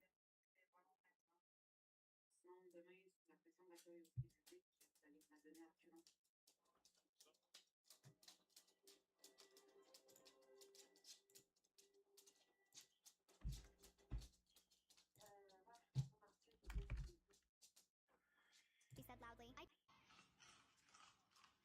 For a month, my wife has been labeling every piece of furniture with tiny braille stickers, even though none of us are blind. Last night, I finally asked a coworker to read them. Every label says the same thing: run when he sleeps. It started after my accident. I was in a coma for 8 days following a head-on collision. When I woke up, Rebecca seemed relieved, but different, quieter. She'd stare at me sometimes like she was studying a stranger, like she was waiting for me to slip. The doctor said I was lucky. The drunk driver who hit me died on impact. My car was totaled, wrapped around a telephone pole. They said most people don't survive that kind of collision, but I did. I walked out of that hospital with barely a scratch beyond some bruising and a mild concussion. Rebecca picked me up on discharge day. She held my hand in the parking lot and cried. Happy tears, I thought. But when I looked closer, her eyes were red like she'd been crying for days. Not hours, days. At home, she barely left my side. She'd watch me eat breakfast, watch me shower, watch me sleep. I asked her if she was okay, and she'd just nod and smile, but the smile never reached her eyes. 2 weeks later, I noticed a tiny sticker on our dresser. Beige, almost invisible. She said she was learning Braille for work. I didn't think much of it. Rebecca works at a nonprofit that helps disabled adults find housing. It made sense. But then I found another one on my nightstand, then one on the bathroom mirror at my eye level. Then they spread. Kitchen table, bathroom mirror, couch armrest, everywhere. I thought Does maybe she the head think injury he's changed her. Maybe gonna she was scared lose of his losing me. But vision? then things got stranger. She started sleeping in the guest room, said I was having nightmares and thrashing in my sleep. I didn't remember any nightmares. She installed a lock on the guest room door from the inside. One morning I found her crying in the kitchen,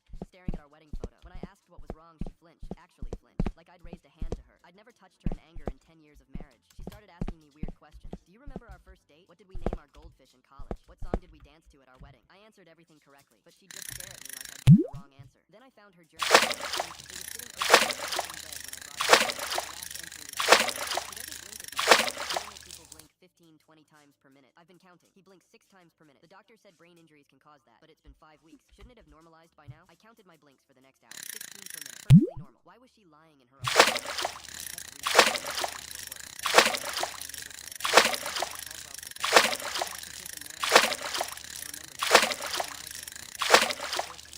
His handwriting is different, smaller, more controlled. He used to write in this loose, messy scrawl. Now it looks like someone else's handwriting. I checked old birthday cards I'd written her. My handwriting looked identical to how I write now. She was seeing things that one of the most recent entries mentioned.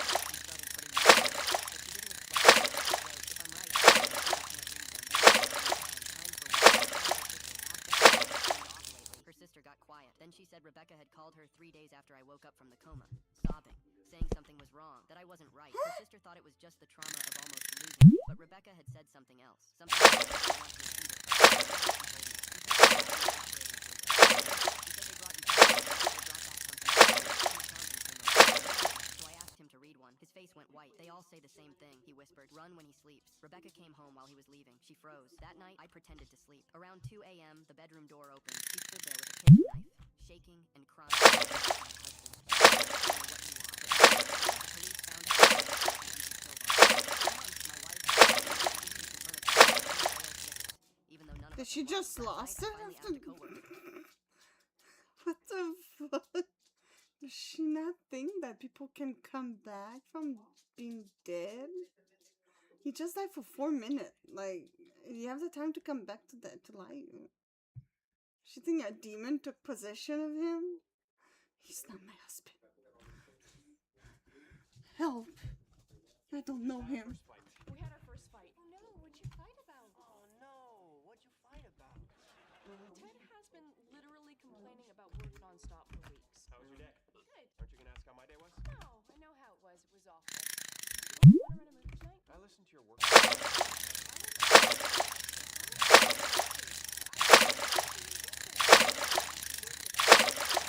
And then it got ugly. Listening is the foundation of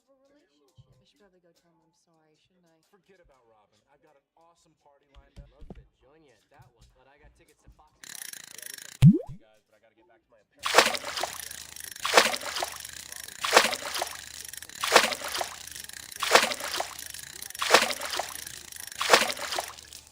Ted Mosby, architect. Oh, he's an architect. Just out of curiosity, if a guy told you he was an architect, what would you think of that? Are you kidding? Architects are hot. No. I wonder where Ted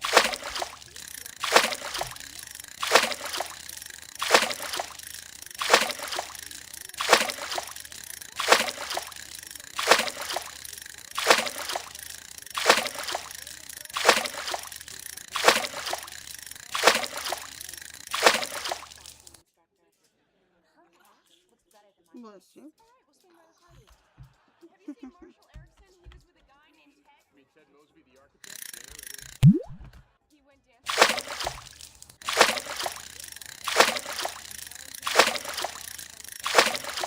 Listen to a stupid story. He's not answering. Calling Marshall. Hello? Marshall, hi, it's Robin. Can I talk to Ted? No, Ted's not here tonight. He's working.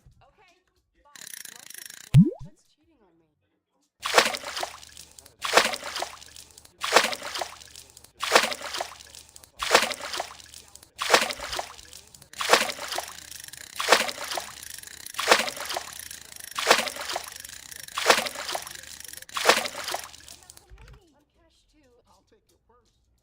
Yeah, my girl likes clutches. Okay, fine. Here. Where does the rodeo slut live? The building with the green light, apartment 3C. Let's do this. You ready? Should I just kick the door in? Let's see if it's unlocked. It's unlocked. What do you think you're... Barney? Thank God you're here. Can you help with this? I need nails. Okay, I'm totally lost here. Where's Ted? Ted, he's at work. How did you get here? Sorry, I forgot my binocs for Foxy Boxing. Ooh, looks like things just got a little foxier right here. You're just in time. Girls, I gotta go, but I'm leaving you in very good, if slightly sullied. Don't go. We don't even know your name. Yeah, stay. Excuse us for 1 second. Okay, you were right. The architect thing totally worked. But I have a girlfriend, and I gotta get back to work. See ya. Sorry, my intern had to leave. Well, that's too bad. I'm Anna, by the way. Ted Mosby, architect. We just had our first Ted Mosby, architect. My parents dumped my grandma at my doorstep at 5:30 a.m. like she was trash so they could house their golden boy. A year later, they came back begging, but she wasn't the same burden anymore. I woke up to my phone buzzing. My neighbor Bruce. Charles, your grandma's sitting outside your gate. Been there about 20 minutes. I threw on clothes and ran outside. There she was, Grandma Lorraine, 75 years old, sitting on food in the dark. Two buckets. One had a cold. She wasn't. My wife lied.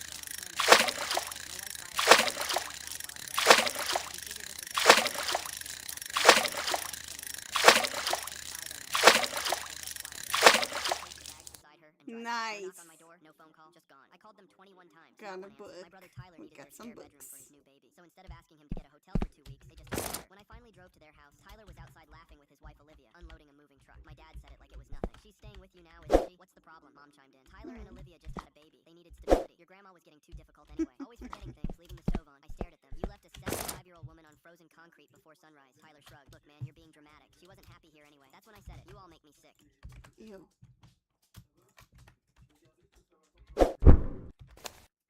What does it say? Why is it saying ... Like notification.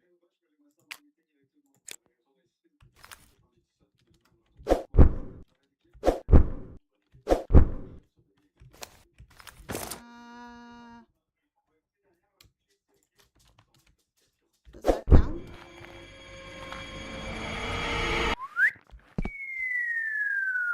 Aww, Samira. Of course, the shit's lagging every time.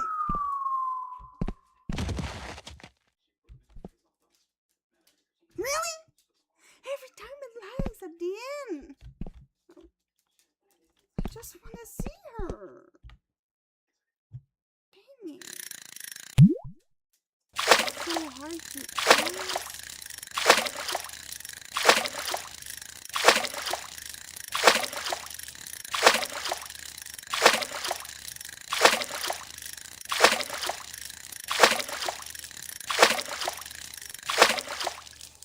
Nice.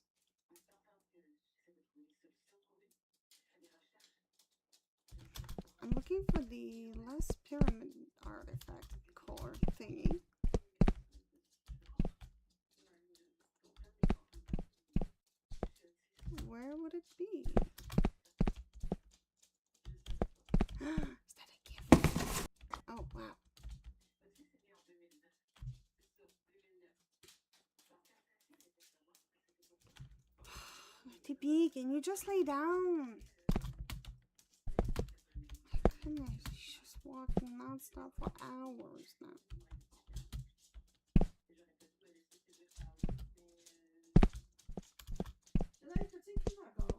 Non, il fait juste marcher. Va te coucher, DP.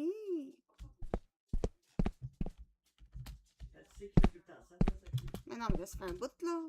Ben, il vient d'en faire une autre, là. Je sais.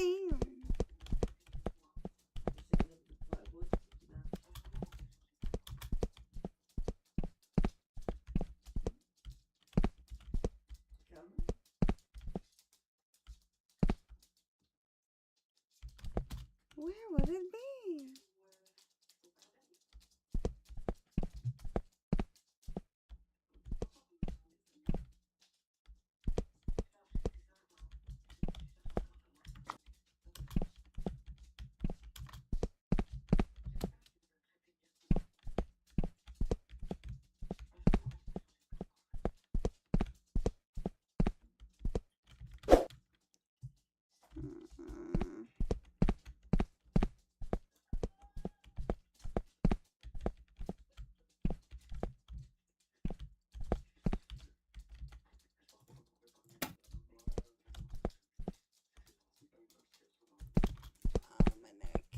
This shit is not working.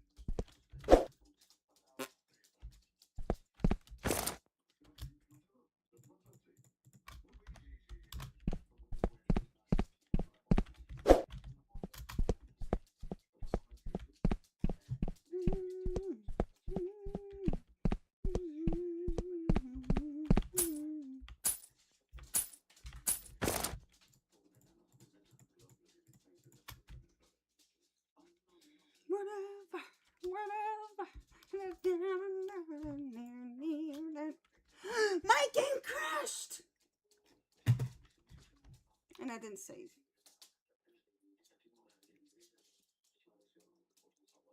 Well, fuck you then, you stupid crashing.